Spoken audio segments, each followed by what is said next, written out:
going on, everyone? It's Nina Infinity. Welcome to my channel on this Friday. It's Good Friday. It's Good News Day, and I'm here to share some awesome news that I found during the week. Okay, so yes, we have a show to do. It's going to be amazing. As always, we're going to start with some archaeology news, paleontology news, things like that, things of the past. And this is the news that caught my eye this week. This little boy here finds a massive ancient shark tooth, millions of years old. Okay, next bit of news. This is really cool too. I was like, wait, what? This woman's pretty cool. So this woman bought a 2,000-year-old Roman bust at Goodwill for $34.99. A woman in Texas bought an ancient Roman bust from Goodwill for $34.99. There's the bust and there's the woman. And the story goes, the story is a really cool one because it's about good humans. It's about good humans saying, and it's a group of Good Samaritans helps up a moving vehicle after a woman suffers medical episode in Boynton Beach. And here's the story. On to another emergency. Ordinary people taking heroic action. This is the moment strangers jumped out of their cars and into traffic to help a driver experiencing a medical emergency, rolling out of control through a busy Boynton Beach intersection. Oh my God, can you imagine? Just spoke with one of the women who walked into that traffic to help save a life. Tara? Davida Peel could not believe what she was seeing on Woolbright Road at Congress Avenue. She watched from her car as the rogue vehicle got closer. I seen the lady kind of slumped over in the vehicle. That's frightening. And then that's when I put my vehicle in park. That lady was having a medical emergency behind the wheel of her still moving car. Within seconds, a group of motorists rushed over. It's like 6 people just popped up out of nowhere just trying to stop the vehicle to make sure that she didn't run into anything. Or anyone. Wow. At one point in the video, you see the door open in this white car directly in front of Peel. She said 2 kids were about to get out. They're nervous and scared. I'm like, okay, just close your door. After directing them to stay put, she directed traffic. I got out my car because people started to blow because the light changed and they didn't see what was going on. So I'm like, okay, just go around. Don't go this way, go that way. Meantime, the others used a barbell from a car trunk to smash open the passenger window, pulling the woman out. In the car. She got out the road and they got her over to the gas station. I heard the ambulance coming, so I was like, okay, good. Peel is wearing her uniform in the video after a long day of delivering mail for the U.S. Postal Service. I had just got off of work, so I was like, let me stop on Home Depot, because usually I would have been in that straight lane going home. It turns out a last-minute decision turned her into a Good Samaritan.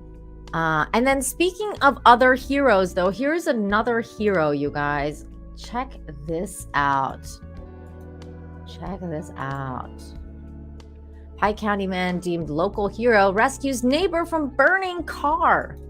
This guy is fire Tuesday freaking hero. Stories of the local hero after one Elkhorn City man stepped in to pull another from a fire-filled scene. WINT's Buddy Forbes has more about the rescue on Russell Street.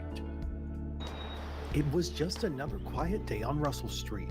And then all of a sudden I heard an engine revving up, wide open, and then it went boom, and I heard a big explosion. An explosion that brought neighbors to a smoky scene, not knowing what to expect.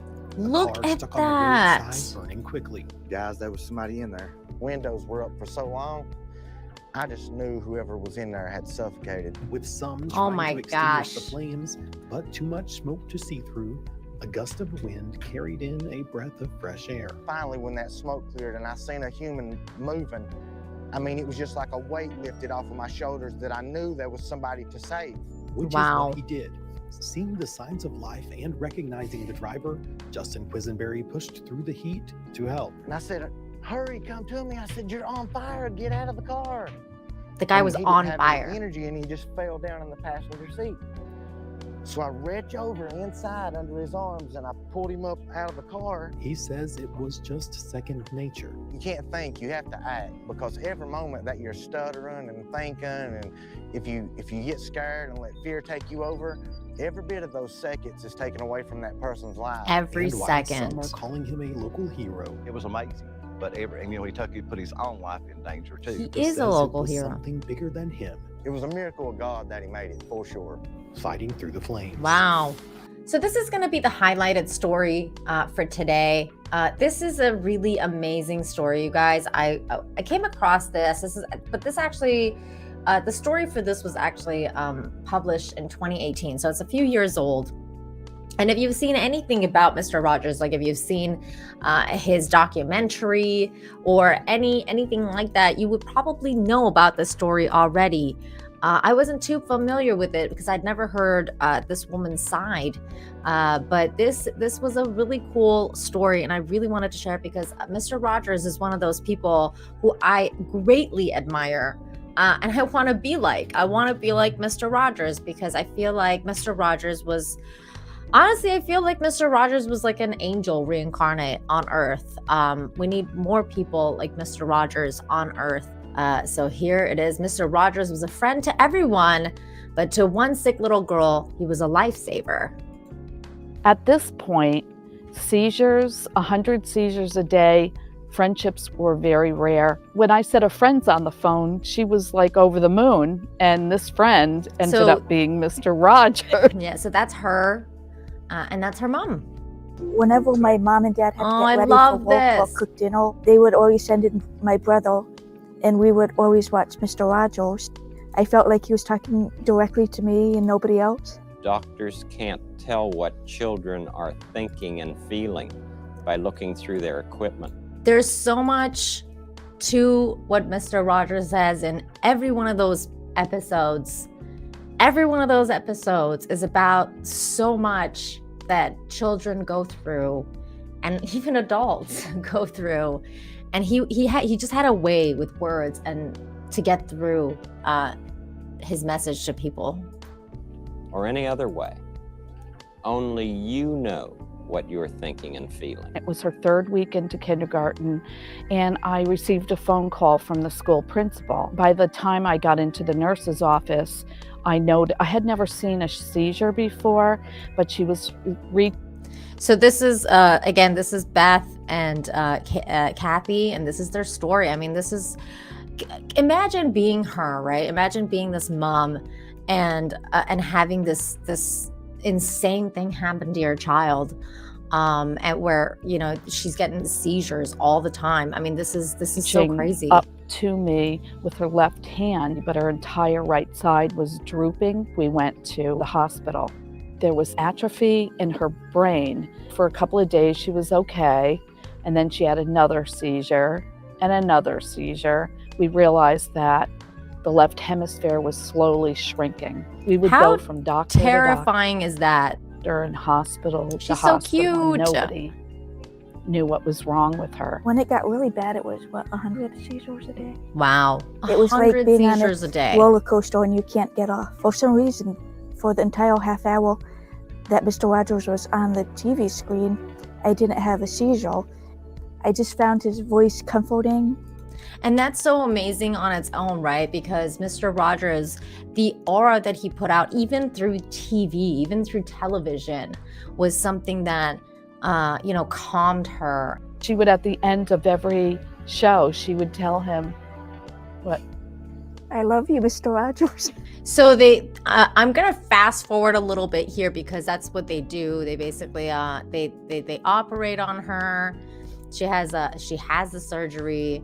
And it doesn't take well because it's a very complicated procedure. She went into coma, and her mom reached out to Mr. Rogers' on team. the phone for you, and I was over the moon. I told him things I would never tell my mom or my dad. So that's what happened is before she went into the operation, her mom contacted Mr. Rogers' team, and then she wanted an autograph or something, and Mr. Rogers ended up phoning them. And so I told him about the surgery and how I thought I might die, and I didn't want to die because I didn't want to leave my brother. It was like talking to an old friend. It was amazing, just that 1 hour, how much she talk to him. Not just Mr. Rogers himself, but King Friday. Oh my God, he talked to her through the puppets. I mean, how cool is that, right? Queen Sarah, Lady Elaine, and I just remembered Lady Elaine Daniel always Striped freaked me out. Tiger ending the phone call, and how he said he loved you and that you were going to be okay. Yeah, so this is the part that they talk about. She went into the 12-hour surgery. It didn't go well, so she ended up in a coma, and that's when Mr. Rogers basically sprung into action and came to see her. Basically, he contacted the mom and said like he didn't want any press there. and when he found out I wasn't improving, he decided to make a trip. And he said, I'd really like to come, but I'd like it to be between Beth and I. I don't want any press there. He flew from Pittsburgh to Baltimore, and he came and he sat by her bed. I'm getting, every time I think about this, he gave Beth her own neighborhood show.